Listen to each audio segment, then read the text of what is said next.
વડિયા ગામના અનુસૂચિત જાતિના સ્મશાનમાં સ્ટ્રીટ લાઇટ, પીવાનું પાણી અને કમ્પાઉન્ડ વોલ જેવી પાયાની સુવિધાઓનો અભાવ હોવાની રજૂઆત સાથે ગ્રામજનોએ તાત્કાલિક સુવિધાઓ ઉપલબ્ધ કરાવવા માંગ કરી છે. બીજી તરફ ગ્રામ પંચાયતની સામાજિક અને ન્યાય સમિતિના ચેરમેન તથા વર્તમાન કમિટીને બરખાસ્ત કરી નવી કમિટીની રચના કરવાની માંગ ઉઠી છે. ગ્રામજનોએ આક્ષેપ કર્યો છે કે છેલ્લા 4 વર્ષમાં પછાત અને નબળા વર્ગોના વિકાસ માટે કોઈ અસરકારક કામગીરી થઈ નથી. માંગણીઓ નહીં સ્વીકારાય તો ગાંધી ચિંધ્યા માર્ગે આંદોલનની ચીમકી ઉચ્ચારવામાં આવી છે.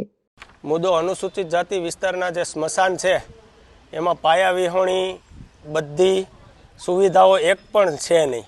નથી પાણીની સુવિધા, નથી લાઇટની સુવિધા. રસ્તો જે અડધો થયેલ છે જે હમણાં થયો.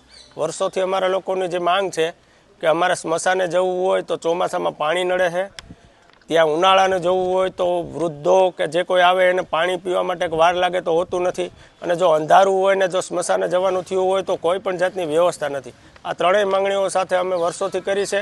આજે પણ અમે અમારા ચેરમેન સાહેબને લઈ અને માંગ કરી છે કે અમારા અનુસૂચિત જાતિ સ્મશાનમાં આ ત્રણ સુવિધા પાણી, લાઇટ અને રસ્તાની ઉપલબ્ધ કરવામાં આવે. જય ભીમ, નમો બુદ્ધાય.